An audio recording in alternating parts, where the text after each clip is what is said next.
লাইভে আসি না, আপনারা দেখেন না কত সেই কতদিন আগে লাইভে এসে আজকে আপনাদের কাছে লাইভে এলাম, আবার আপনাদের কাছে লাইভে এলাম, আমার লাইভ থেকে বেরিয়ে যাবো, কবে আসলে কোনো ঠিক নেই।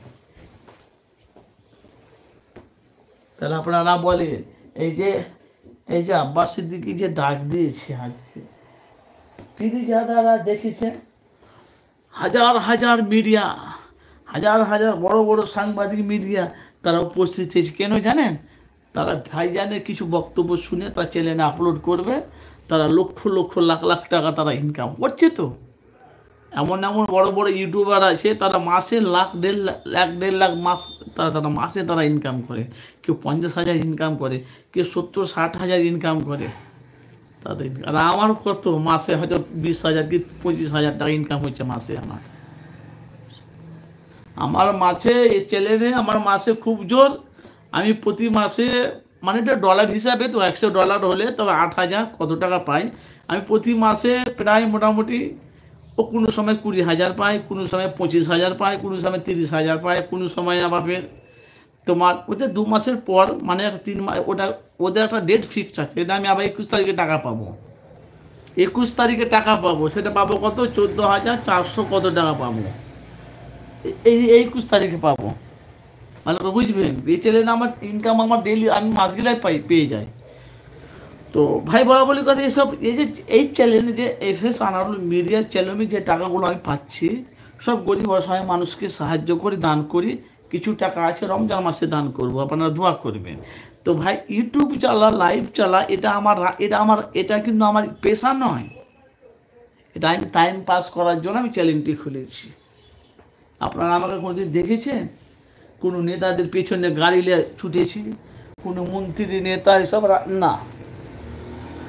আমি কোনোদিন এই যে আমি ফুরফুরা শরীফের কথা বলছি, ফুরফুরা শরীফে কত জায়গাতে জলসা হচ্ছে, আপনারা কোন জলসা আমাকে দেখেছেন লাইভ দিতে?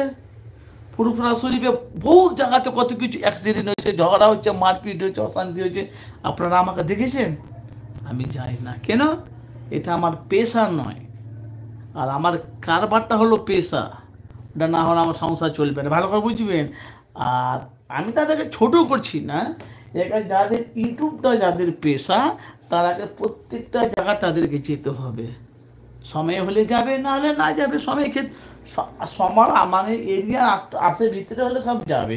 তাহলে আপনি আছেন ফুরফুরা শরীফে, তোমার মুর্শিদাবাদে মানে অধীর চৌধুরী আসছে, কি তোমার মুর্শিদাবাদে তোমার আসছে, এত দূর থেকে অত দূর যাবে আশেপাশে 10 কিলোমিটার, 20 কিলোমিটার, 50 কিলোমিটার, 100 মিটার, এসব আশেপাশে সব চলে যাবে, ভালো করে বুঝবেন।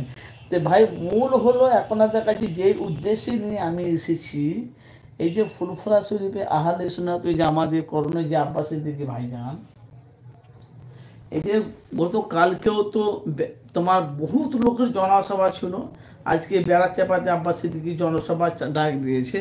তো আব্বাস সিদ্দিকী যে এই যে ভাই এই যে দেখেন অল্প বয়সে আব্বাস সিদ্দিকী বহুত কিছু করে ফেলেছে, সেটা কিন্তু আমি করতে চাইছি না, হয়তো মানুষের মন জয় করেছে। একে আপনারা দেখেন এই যে নওশাদ সিদ্দিকী যে রাজনীতি ময়দানে এসেছে দেখেন, কিন্তু বাংলার মানুষ তাকে বহুত মানুষ ভালোবাসে, আর যখনই ভোট আসে তখন কিন্তু নওশাদ সিদ্দিকী হেরে যায়, জিরো হয়ে যায়। কারণটা কি আপনাদের জানা আছে? দেখি কারা কারা লাইভে কমেন্ট করছে। আমি কিন্তু লাইভ থেকে বেরিয়ে যাব, হয়তো আগামী থেকে 22 মিনিট আছে টোটাল। আপনাদের জানা আছে?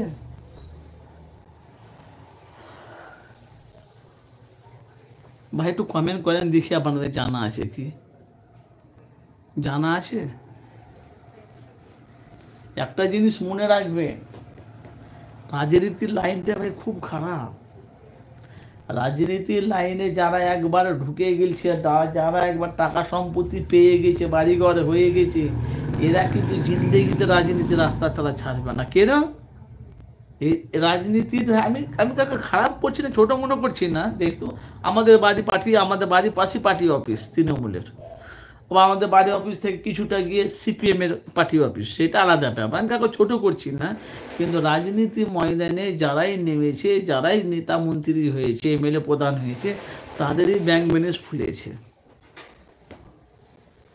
ভাই ভুল বললাম আপনাকে আমি?